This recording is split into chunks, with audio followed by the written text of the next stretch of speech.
voice drugs to keep us all dumbed down and hope that they will never see the truth around. Another promise, another scene, another package lie to keep us trapped in greed. Another green bells wrapped around our minds, an endless red tape to keep the truth confined. They will not force us. They will stop degrading us. They will not control us. We will be victorious.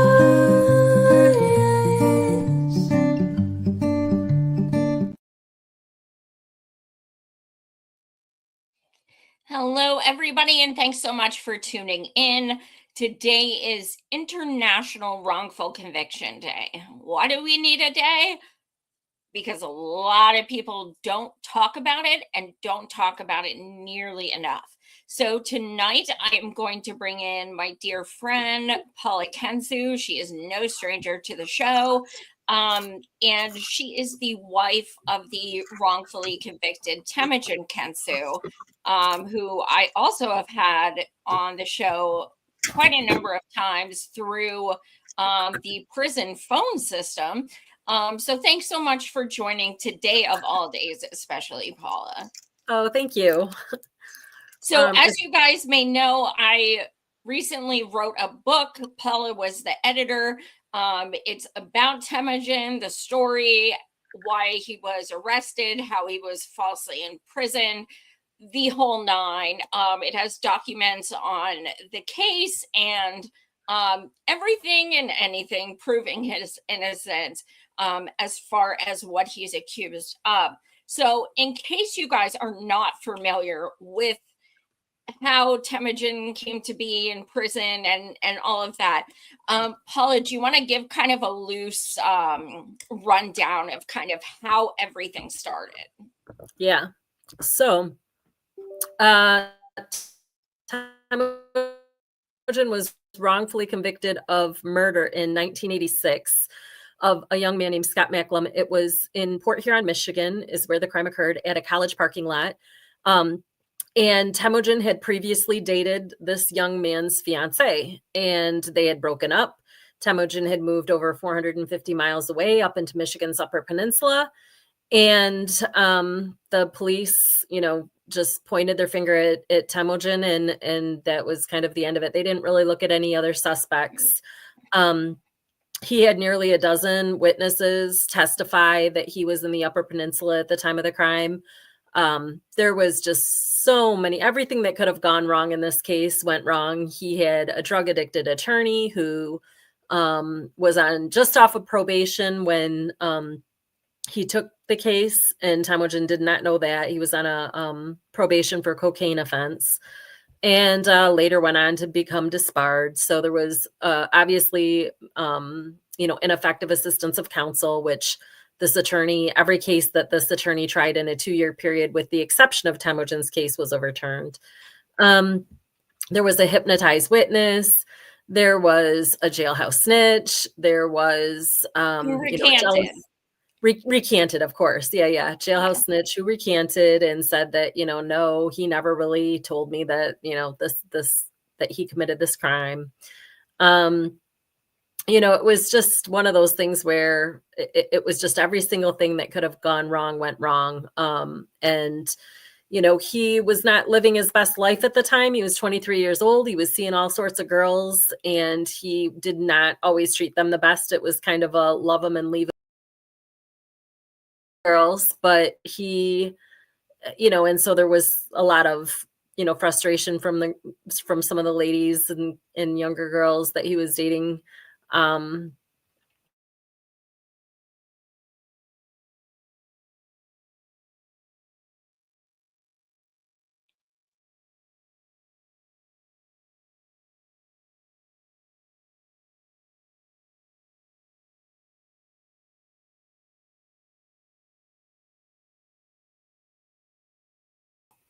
Can you hear me now?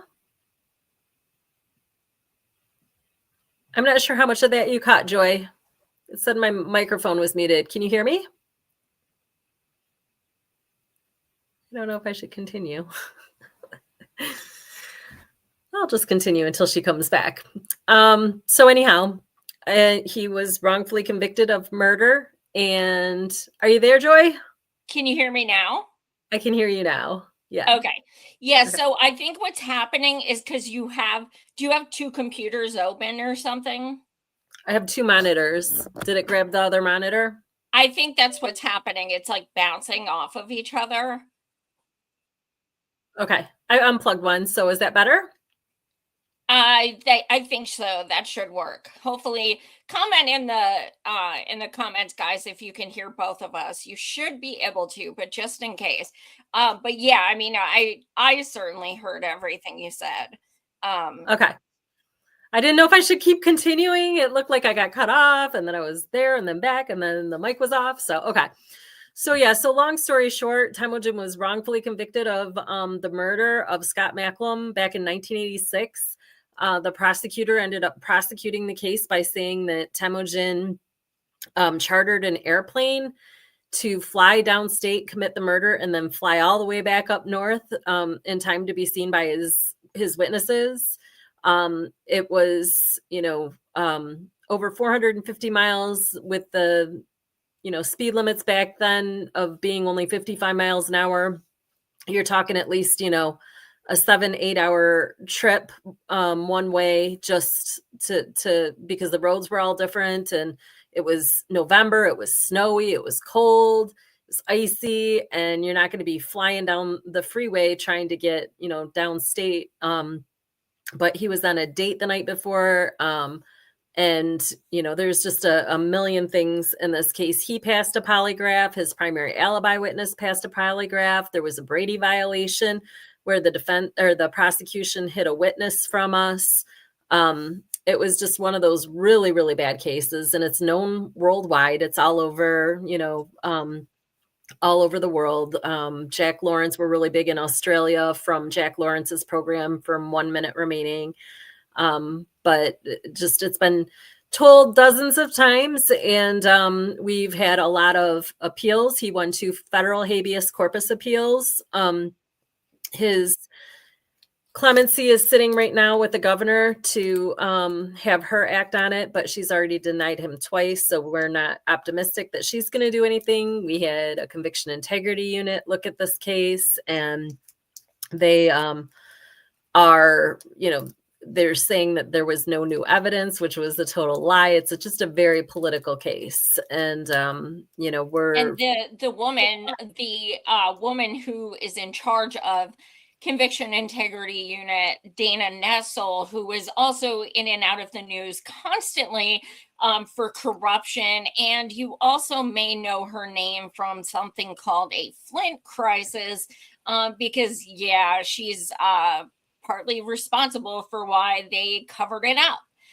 So that is who had the deciding vote on whether or not TEMUJIN could be let out, even though there is proof, just stacks of proof, mountains of proof.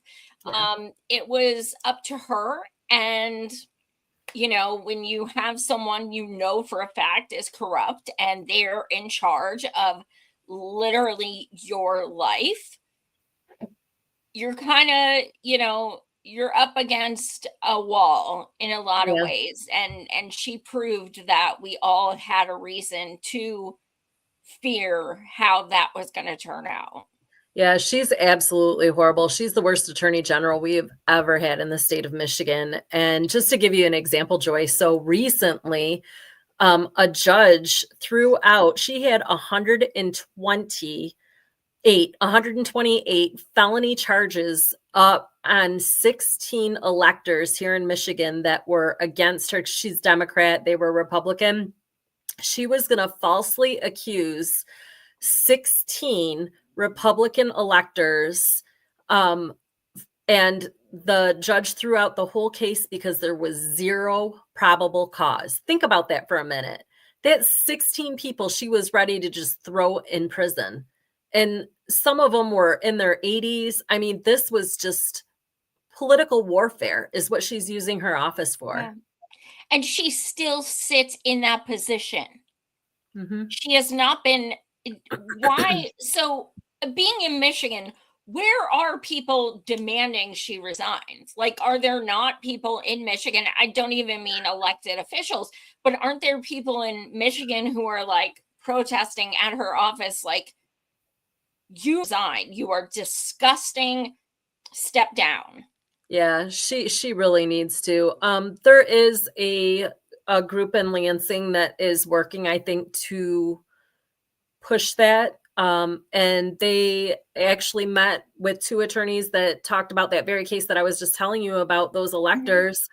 That was there was a big hearing on that 2 weeks ago, Mm-hmm. and two really talented attorneys, one who's running for the next attorney general of Michigan, took that case and won against her. And I'm actually going to speak. This is some breaking news. I'm actually going to go and speak with that same team in Lansing. I've been invited to come and talk about her corruption in the conviction Awesome. integrity unit. So yeah. Awesome. And you know, the unit, conviction integrity unit, it does work as a unit. And unfortunately, even though there were people who did believe and know Temujin is innocent, Mhm. Nestle has the final say. That's right. So, And they did. There was the investigation that occurred. It occurred over like a 2-year period, and they did write a recommendation saying that he should be exonerated, that the case should be, thrown out, that he should be released. And Dana Nessel had the final say, and she refused to do that. So, yeah, mhm. absolutely incredible. Now, I also want to say, I digress a little, but I've known Paula and Temujin a little over 5 years now. And it looks like Matt joined. Matt was my guru for the book. I don't even know, like an editor, and I don't know, a million. Like, what was he, Paula? He was like a layer outer editor, Yeah. like literally like everything. Oh, he was Good to see fantastic. Hey, Matt, glad you're here. you. So throughout my research, I never considered myself an investigative reporter. Yeah, journalist. I've done hundreds of interviews throughout 8 years and things like that. I am telling you with the utmost honesty, I never found in thousands of pages of documents, interviews, podcasts, whatever. I never found a single thing that pointed to anything but Temujin's innocence. Okay. And I also want to say that he's represented by 8 innocence organizations, including the Innocence Project, who takes maybe 1 or 2 cases a year. And they spend thousands of hours before they will even consider taking anyone on. And he's been with them for years. So to clarify, that's the Michigan Innocence Clinic, but he did have 8 innocence organizations, including the Innocence Project, the Cordozo one in New York. They signed on to his clemency application. So yeah, a ton of support in the innocence organization. I mean, federal attorneys, U.S. Supreme justices. He has got tremendous support all over. And law enforcement today. The Supreme Court Justice Advocate of India. Just a ton of support. Yeah. Mm-hmm. It's truly amazing. And I mean, even celebrities like, Khalid Ali, Muhammad's daughter, who I'm so honored, wrote something for the book. Everyone who truly learns his story knows he's innocent. I send people first to the Innocence Project's website, and I say, here's a little blip about his case, like literally the first thing you need to know is he has over a dozen witnesses. He was almost 500 miles away. Mm-hmm. What else do you need to know? That's it. So, once you read that, every time I show people that, they text me in like 5 minutes and they're like, this dude's innocent. So, I mean, you are going to have people who are ignorant. They don't want to learn the facts. They are going to be selective on what they say, things like that. But in actuality, any person who even looks into this case for 5 minutes knows for a fact it is the epitome of corruption. Yeah. And we've had, this tabloid type podcaster, I'm not going to say their names, but, we've had this, ridiculous, in fact, they called me and they said that they were going to, that they believed he's guilty and they're going to do all these episodes. They didn't even talk to anybody. They made up their mind beforehand and they were just out for ratings and clicks and just to have the opposing opinion because nobody has had the opposing opinion on this case. And so they're trying to tear it apart and say we're horrible people. And, they take everything out of context and the things that they've said and done are just, they're mostly laughable. I mean, some of it sure can be harmful because, anybody new listening is going to like listen to them and be like, oh my God, what an asshole, or whatever. But, I mean, for the most part, I just kind of blow it all off because it's just like, nobody's listening to these clowns and they're kind of, they're a little difficult to listen to anyhow. I mean, like the voices. Look, but I tried one episode, I lasted about 10 minutes and I'm like, I'm fucking done. Like, I don't deal with dishonesty. I don't deal with selective outrage. My thing is, I literally told Temujin when I said I'd like to write a book, I told him if I find out anything saying or even alluding to the fact that you did this, I am going to put it in the book. He said, go for it. You're not going to find anything. Go for it. And I said, when someone approached me about this TMZ, whatever it is, I said, I'm not listening to it, but look, if there's anything intelligent that, even alludes to something that should be looked into to show his guilt, bring it. I want to know it. And I told Temujin, I have the ability to change to the book online. I can alter it. I am open to that. If you have info, bring it. I want to read it. I want to prove me wrong.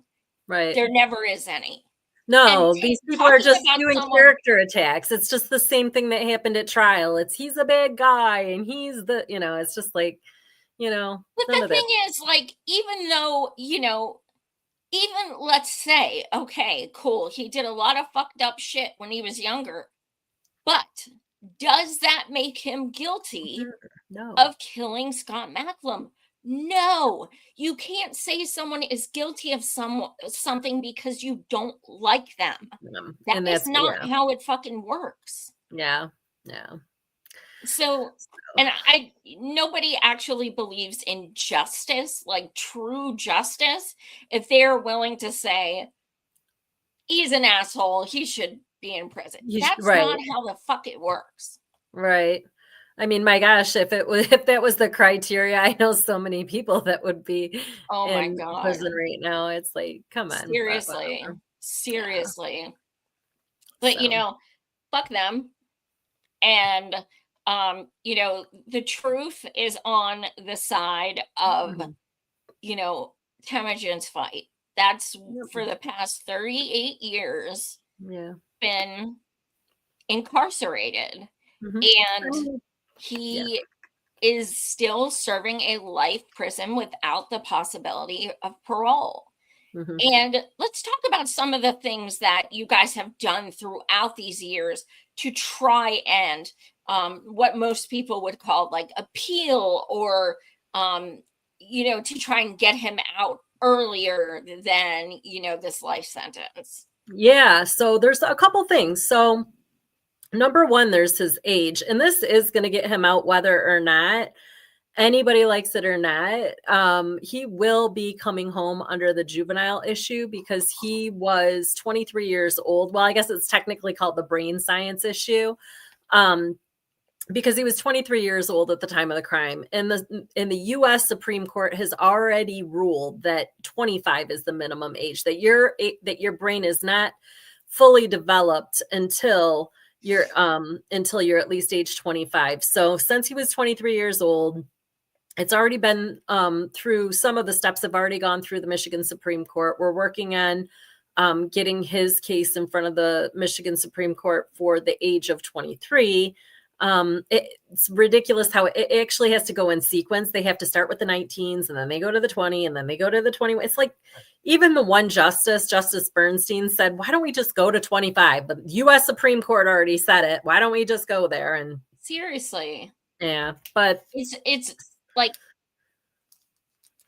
double, triple, quadruple. They're just taking time and it's just, sucking up more money for the attorneys. And it's just, another sham, but he will be coming home through that at minimum. Now that would mean that he would be going home guilty. However, they would have to release him right away because he would be falling under the old good time rules where there was in Michigan where if you went, I think it was like 1 month without a ticket, then you got an extra day off your sentence. So he would be far beyond his earliest release date is what it's called here in Michigan. So there's that issue. There's been a lot of talk in Michigan around this probable cause issue. TEMUJIN, of course, didn't have a probable cause conference when he was brought up on these charges. There was no proof, so they didn't have probable cause to try him.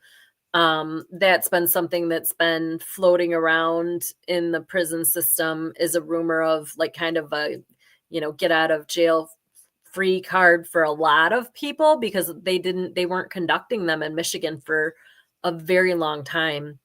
And then all of a sudden, the state appellate defender's office, SATO, put this form out and was like, oh, we need to make sure you guys are all filling out this form. And everyone's like, what, huh? And now you see it on all these websites and they always talk about how important it is to make sure you have your probable cause conference. And well, that's all new.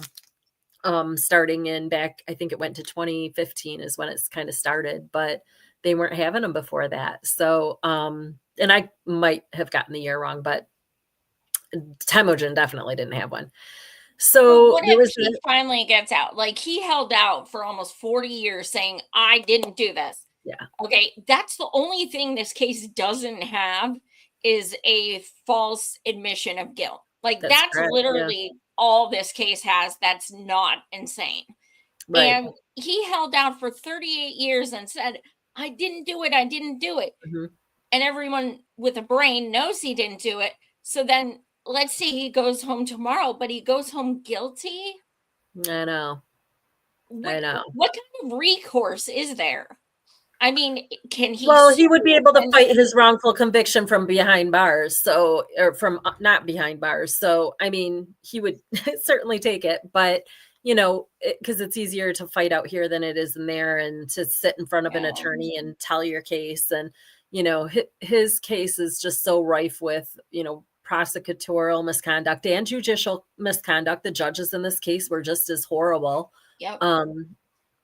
So we had, a couple really good opinions come out after a very courageous judge named Denise Page Hood wrote an opinion in 2011, I believe it was 2010, that he should be released because of the prosecutorial misconduct in this case and because of the ineffective assistance of counsel. The interesting thing about that is the prosecutor that she was saying that was, the gross misconduct actually sat on her very own bench because the prosecutor in this case, Robert Cleland, went on to become a federal judge and he was on her bench and she called him out for his gross misconduct, which has never happened before in the history of the United States. As far as we know, we've looked and we've not found any other chief judge that's called out somebody on her own bench for prosecutorial misconduct. So that case, unfortunately, was taken out of state. It was appealed by the Attorney General here in Michigan. And then it went out of state, and an out-of-state judge basically threw the AEDPA at it and said that it basically was a timing technicality. So having nothing to do with his actual innocence, it was basically, we're not saying that you're not guilty. We're not saying that we're not saying any of that. We're not touching that. We're just saying you're late. And she had said, of course, he's not guilty. So they didn't dispute that. They just said, you're late though. So go die in prison. Yeah. So, and I think also what people need to understand as well is America seems to have this thing about justice. Everyone deserves a fair trial. Well, let's just say let's just forget the fact that he's innocent. Let's put that aside for now. Do you deserve to be represented to the best of people's ability? If you cannot, this is a class issue too. He couldn't afford a lawyer. So this complete drug addict psycho was appointed to him, disbarred, drug addict on probation. That right there hurt him. Just being poor hurt him right there. And then throw in all the other, corruption and everything. But, you take that, and then you take things like laying out weapons on a table that weren't his and that weren't used in the killing to put on this facade like he's so scary. Recanted jailhouse snitch. All of these things, even if someone is guilty, that trial should have been thrown out, period. Regardless of whether you believe him or not, even that aside, there is no way in hell this trial should have stood the way it was. So even if anyone is too dumb to realize he's innocent, you should at least be wanting a new trial, because if you say you stand for some semblance of justice and you see this corruption happen, you should want that to, you should at least want a new trial. And if you don't, what do you really stand for? Right. Yeah. And I mean, you see it all the time with all of these big media, just, you have to think back in 1986, Satanic Panic, all the crazy stuff that was going on. But now, I mean, some of these cases hit the media. And this was one of those cases where, the victim in this case was the son of a mayor in a small town called Croswell, Michigan. And it happened the day before the prosecutor in this case lost a bid for the race of attorney general in Michigan. So it was a really big deal to get a conviction very quickly on this case for that prosecutor, because he didn't need any more pressure after that big loss of now having a case, a big murder case of some dangerous ninja. And we can't, that's what they painted him as, a dangerous ninja that killed Scott Macklem. But they couldn't have, an unsolved murder case of a mayor's son. So they had to hurry up and push it through. There was a lot of, newspaper media on this case. And, they needed to paint him as the bad guy. He was the only one that, they could really use as a patsy. Even though he had so many witnesses, he was almost 500 miles away. Which is insane, which is why them coming up with this completely ridiculous, theory that he hired a plane. By doing that, they inadvertently admitted that he was almost 500 miles away and he would need a plane to get there. No pilot, no plane, no flight log. That's another thing that's so mind-blowing about this case. No weapon, no you know, there's nothing. The only thing they found was a fingerprint on the shell casing box that was found, and it did not match Temujin. It Right. was There was last no tested. physical or forensic evidence whatsoever tying him to the crime. You know, they tried to say that there was this green army jacket. There was a guy around the parking lot that had a green army jacket that looked real suspicious. And this was like before the, you know, before the shooting, but it was in a different parking lot. And they, you know, when they searched his vehicle, they found a army jacket in the trunk of the car, but they never even tested it for, you know, for ballistics. And they didn't test it because they knew they weren't going to find anything on it. So it's just, you know, it was just the craziest case, and it's been a real long fight. In terms of like advocacy and things that we can do, I just, you know, encourage people to share the story. Go to temujinkensu.com. I have a link tree. We can put that in the bio, and then just check out the book. You know, the book has so much information. It has a lot of good documents in there. From the case, we spent so many hours going back through, oh, should we include this? Should we include this? And I'm so glad that we included all of the documents in the book that kind of support this crazy, crazy story. And then it's got letters from his advocate friends throughout the years, his sisters in the book, his dad's in the book. You know, it's just gives you a really good whole idea of who Temujin really is as a person, who he's been all along throughout all of these years, throughout this journey, losing Amako, his wife of 22 years to cancer. You know, all of the heartbreak and pain is outlined in that book. And, you know, I'm so thankful that you were the one that came up with this idea to write it. And you wrote it just in such an incredible way. I'm just like, I still am so excited about that book. Thank you so much. It's my most proud thing I've ever done. There's no question. And I also owe it to you and Matt. I mean, you guys. Matt did great. I love what he did with everything. Oh my God, he was Just incredible. the layout and everything, it was amazing. And and I remember talking to you and Temujin at first, and we're like, no, let's just make it a book. Let's not include documents. And the more I wrote, I'm like, nobody is going to believe this shit. Yeah. We have to put documents. Nobody's going to believe it. And, you know, my mom, she was the first person to read it because I gave her my copy, you know, to verify it was okay to go to press.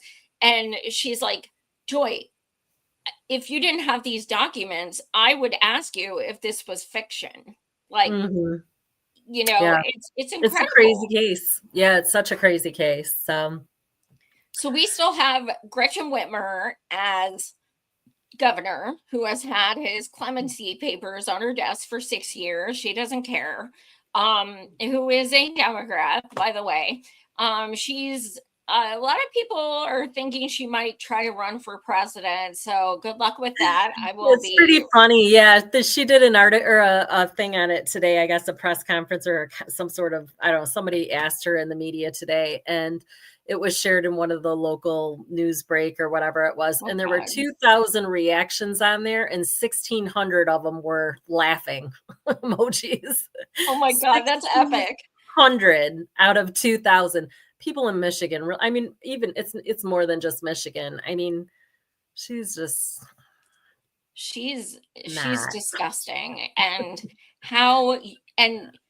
she has never once said Temujin is guilty. Temujin did something. Temujin had something to do with it. Temujin's connected. She's not saying anything about it. Of course, she just, you know, they don't go on the record. She's not going to go on the record, but she's, you know, she's just, it's like she can't even read the room. You know, she's so disconnected. That's what people say about her here, you know, that she's so disconnected. She doesn't, you know, she got booed off stage at the Lions game. I mean, people just, they don't resonate. When was that? It was last fall. Last fall, she got booed off of stage down in Detroit when the Lions were there. I mean, people just, they, you know, they just really don't like her. So it's Good. And then yeah. she hides behind folders for the press. I would too. Oh my God. What? Okay. Do we have hope when a new governor comes in? Absolutely. Yeah, I think so. And I mean, I honestly, in Michigan, I think that we're done with the Democrats here. It's harder because the Democrats usually run on criminal justice reform issues. However, you know, there's always hope when there's new governors, new attorney generals coming in.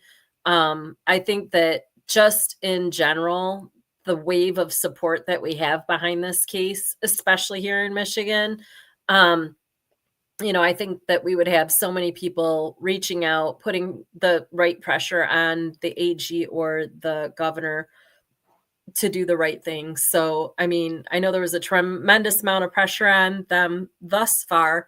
Um, and we do have a lot more, you know, major media coming up too. I've been working with Clea and a whole plan on that. So it's just a matter of time, really. Between everything that we have going on, it's just really a matter of time, and it'll happen.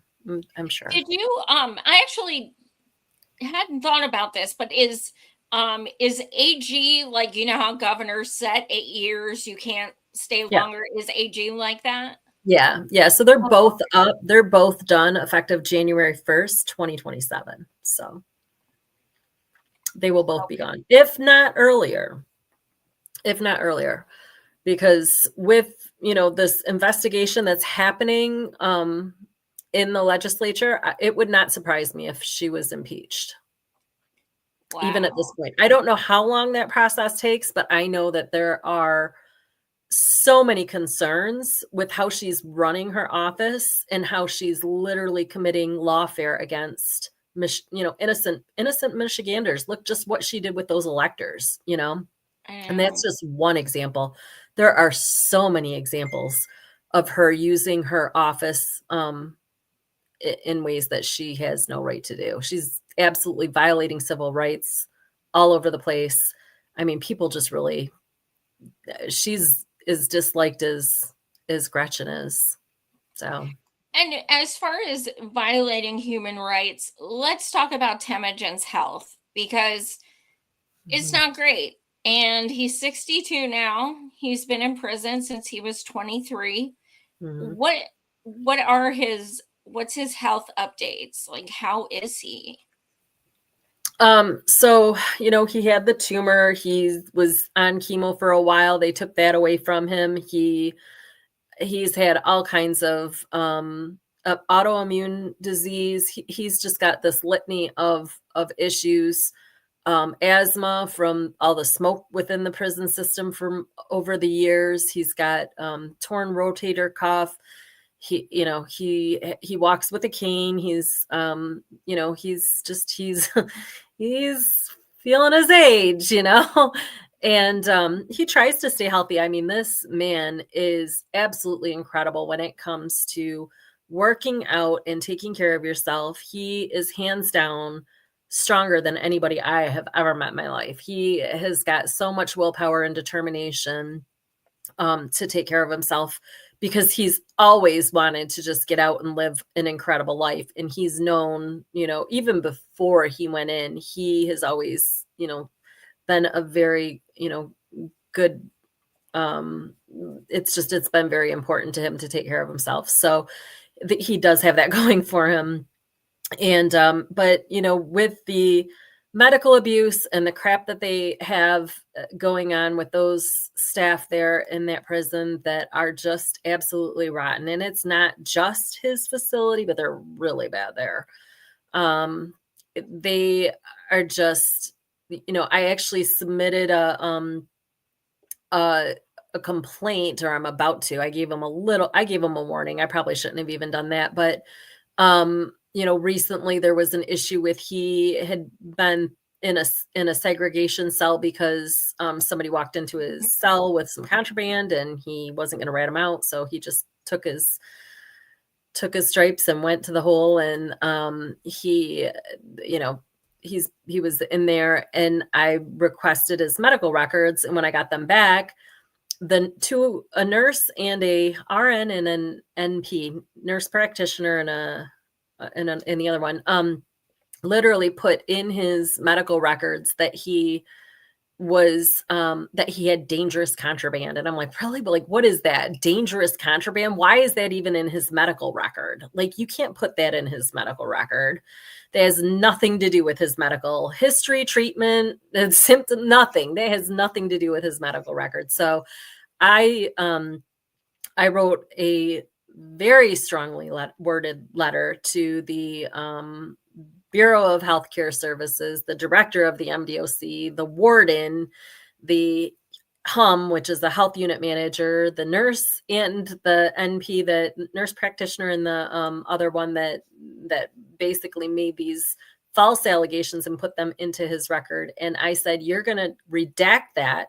You are going to apologize, and you are going to promise that you are not going to put false stuff in his records again, or I will be filing a LARA complaint. So I gave him 7 business days, which is up actually on Monday.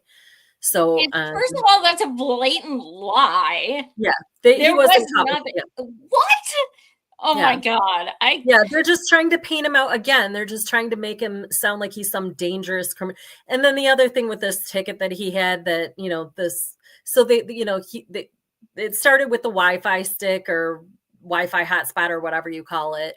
And that was like the thing that they pulled him out of his cell for. And then of course that opens the door to raid his cell and look in her. And so then they found 8 JPay tablets, which the inmates are allowed to have 1 JPay tablet, right? But Temujin sued JPay, and during his lawsuits, and because of his lawsuits, he had all of these broken tablets, and these tablets that were defective, they were stealing stamps.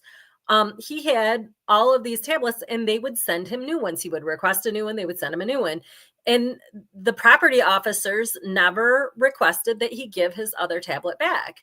Normally, if you have a defective tablet and you order a new JPay tablet, you take in your old tablet, you turn it in, and then you get your new tablet. Well, when you are suing the company because they are sending you defective tablets, you need those tablets for court. And he had all of those tablets. They were all legally issued to him. They were all assigned to him. They all have numbers. They all have his name on them. There is nothing wrong with them. They are not contraband. But this is what happens when you have a corrupt, Department of Corrections. They're going to say, oh, it's contraband. He's got 8 tablets. And oh my God, why would he have 8? And, they make this big deal out of something that absolutely was not a big deal. They were all his. They were legally his. And then the crazy thing is, Joy, they have this thing in the MDOC where it's called a mock pack up, where they make you pack up all of your stuff and it has to fit into certain containers, or otherwise you have to send things home like on a visit because you have too much stuff. So they have these mock pack ups all the time within the prison system, and you have to do these things, and you have to make sure that all of your property fits within the certain number of lockers, foot lockers. And if you pass your mock-ups or your lockups, then it's no big deal, right? You don't have to send anything home. He has passed multiple of these lockups in pack-ups or whatever you call them, and there's never been an issue. These officers know that he has had these tablets. It's never been an issue. And you said 7 of the 8 don't work? So there were things. The problem with the JPay tablets is that they were stealing stamps. So when I send their electronic devices, they're little tablets, Android tablets, and when you write to a prisoner, you can it costs you a stamp, and then you can include a prepaid stamp to when you reply to the prisoner, so that they can have a stamp to write back to you. So like when I write him, I always add extra stamps, and then he has stamps to reply to me, and he can use those stamps for me to write to other people. So like if he wants to write to podcasters or whoever, he has all these extra stamps. He's not always trying to get these stamps. Well, these tablets are basically they're not calculating the stamps correctly. When you send them a stamp, it's deducting stamps that, it's not giving you credit for them. You go to the kiosk, you plug in, sometimes the stamps disappear, sometimes it's just like a funky thing that it's not working. So anyways, he sued JPay. He had all of those tablets there absolutely legally. None of them were contraband. There's not a single thing on those tablets that's, there's nothing wrong with them. They're not jailbroken or anything like that. And it was just the crazy stuff that we deal with. But that's you were talking about how he's so healthy and he works out and stuff. People are like, aren't you, when I came to visit and went to the prison to see him, people are like, aren't you scared? And I was like, first of all, there's two things I'm scared of. Number one, I'm scared of MDOC because I don't trust cops and I don't like security. I don't like any of those people. And secondly, I'm scared that Temujin's huge muscular arms are going to hurt me when he gives me a hug. Yeah, I know. Like, he gives the best hugs. His arms are like, holy crap. Like, how is he 62? I have a great picture of me hanging onto his arm and I'm like literally hanging from his that's arm. the first time I really saw him. I was like, holy crap. They're big guys. He's incredible. And that was honestly just that day visiting him was life-changing. It really was. It was because, I've talked to him for 5 years, but until I went to the prison, sat in a room with him and really took it all in, I don't think I fully grasped just how difficult it is and what he deals with on a day-to-day. I don't think I thought I understood, Yeah, you don't. I still don't. I feel bad because I know he goes through so much stuff he doesn't even tell me about, and he's just so strong and he's done it for so long that he, it rolls off his back. It would shock me. I know it would shock me. I know if I were to just be a fly on the wall and see what he goes through, I know I would be sickened. I know there's been so many things about myself that I've changed just since I've known him. One thing is food, as weird as that sounds. I don't waste the little bits of my strawberry when I eat a strawberry anymore, because I know that he would treasure that. He doesn't get that stuff, and I would send him pictures of my things around the house or whatever, and I would send him pictures, and one time I don't throw food in my garbage. I throw it way out back in a little compost area or whatever, and I had some food on a tray one time with my coffee grounds and different things or whatever, and the corner of it caught in the picture that I sent to him on JPay, and he mentioned something about it, and I literally was thinking to myself, yeah, I shouldn't have thrown out that strawberry like that he would, that's something that he would have not done. He just he doesn't get things in there, so what he has he treasures. And his I properties. remember going to the beach a month after I got back from visiting him, and I just sat on the beach and I felt so guilty. I did not post a single photo from that week. I didn't talk about it. I felt so freaking guilty. And I know he wouldn't want me to, but it's just after visiting him in prison, I was just like, God, I feel so disgustingly privileged. And I know I didn't even tell you I was at the beach. And then I told you a month later and you're like, he hates the sun. And I was like, you're right. Yeah. He's so healthy. He hates the sun. He's always got a sun hat on, wants me to have a hat on because he doesn't want my skin getting all yucky. And yeah. Well, what can we leave people with?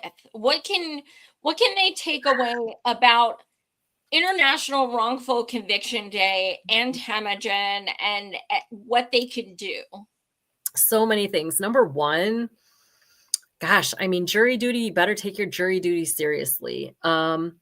I the things that happen in a courtroom are scary because you don't see the full picture. And, Mhm. it's just if you start seeing those character assassination things come out, or, even the news today, just hold back your opinions until you know something, because y- you know the prosecutors can spin things so many different ways, and if they want you to be guilty, they can kind of make you guilty. That's their job. I would just be really cautious about that. It's really hard because you can easily digest what you're being fed, right? Like, that's just natural. It's normal, behavior to do that. But I think just after seeing everything that I've seen in this case and so much that came to light afterwards, I don't blame the jury for what they did. Really, I mean, a little bit I do, but like some of it, there was so much of it that came out after the fact that really shocks you, that, like Yeah. the jailhouse snitch. We didn't know, of course they didn't know that. It didn't come out until years later. The hypnotized witness, some of that stuff, it was like the stuff just it came out much, much later. Yeah, there were a lot of witnesses, but they, again, they had all these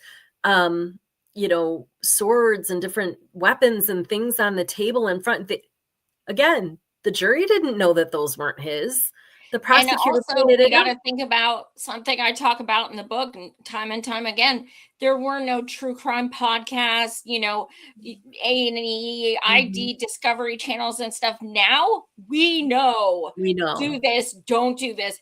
right? They didn't know They didn't anything know. back then. That was before the internet, everything. Yeah, yeah. So, I mean, yeah, take your responsibilities, for jury duty really, you know, just take them seriously. I think, you know, uh, just this can happen to anybody. It's not an isolated incident by any means. No. Not everybody that's in prison is guilty. I mean, they, you always hear that on the news or whatever. Oh yeah, everybody says that anybody in prisons, we're all not guilty, but that's really not true. No. Guys in there really don't say that. They actually, after they've been convicted, they usually own up to it, and they're usually like, yeah, yeah, it was really dumb, or I did whatever. But um and I just think, I think that it would be really great to have people help get the word out and write to the governor, write to the attorney general, especially when we get new ones in. Um, Follow the case, share the case, get involved, and just I don't know. It's just we are in a holding pattern until we get some better decision makers in here, unless we can make enough noise to make our governor and attorney general, do the right thing here. But I'm not holding my breath on them, Mm-mm. at all. No. No. Not at all. But feel free to call them and email them Absolutely. anyway, because And we tag them sure on will social do. media like everybody else does, and laugh when they say they're gonna run for president, like, I know. honestly. Sometimes I just go in the comments, hashtag free Temujin, hashtag Yeah, free Temujin, yeah, because they probably don't run their own, but I'm sure their staff sees it and they're probably like, oh my God. And that's, it's little things like that. It may not feel like you're doing anything, but you are, because people are going to say, who's Temujin? What's right, that about? When I right. post that, I have people DM me, who's that? Or they'll type it in and they'll look it up. Who is that? Yeah, Things yeah, like that, you may just take 2 seconds and do a hashtag, but it could help. yeah, absolutely. I mean, look, we've used the pound my wrongful conviction, MI wrongful conviction here for Michigan for almost since day one. And, you know, um, the website, the social media has absolutely had an impact on this case. We have Yeah. had followers, we've had people come, to events, and we've had people handing out flyers before we even knew who they were. Scott Neal is one of our Ah, big advocates who literally was driving truck. He heard about our case years ago. He was like, oh my God, that guy's still in prison. He heard about it years later. And he's like, I'm going to make some flyers up. He was going to colleges, handing them out. Like, this guy was incredible. And he has just been, he called earlier tonight and was like, how's Temujin doing? You know, I'm worried about it. He's working like all these crazy hours and he still cares about Temujin. It's just, the people that we have, you know, fighting for us. And we've got tons of people, incredible people all over the world, sending us gifts, sending us, you know, just cards. Jay pays to Temujin all the time, Christmas cards, all the students that he had studying the case. It's just, you know, those are the things that keep us going. Knowing that, you know, we have such an incredible support system that, you know, feel horrible that he's still in prison, that, you know, they just touch base with me, check in with him. And it's just incredible to see that kind of support. It really is. And we're just so thankful for that. It is definitely. You guys, I cannot ask enough. Please buy this book. Oh, yeah. Our friend Temujin, The Wrongful Conviction of Temujin KENSU. As I said, Paula was the editor, so you know everything's accurate. I said when I asked them, do I have your blessing? I'm like, Paula, you're editing it. Like, I can't do it without that, because I know, like, I'm typically very thorough, but like, this is, when you write a book about someone's life who is living, like, there's a whole lot of pressure. Like, you don't want to have even the slightest thing wrong, especially when they're incarcerated and things like that. So I was like, please do it. And she did an incredible job. Matt, I see you're still there. We cannot thank you enough. This book would not be what it is without your help. It wouldn't. Both of you. Thank you so much. BarnesandNoble.com, Amazon.com, grab your copy. And on this International Wrongful Conviction Day, make this not one day a year. We need to talk about this more. We have to, not only Temujin, but the other people who have been set free, who have been wrongfully convicted, or the others who have been wrongfully convicted, are proven innocent and still sit in prison. Let's not make this a once-a-year conversation. Thanks so much for joining, Paula. Thanks so much for watching, everyone. As always, much love, free Palestine, and free Temujin. Oh, yeah, absolutely. Thank you. Much love, everyone. Bye. Good night.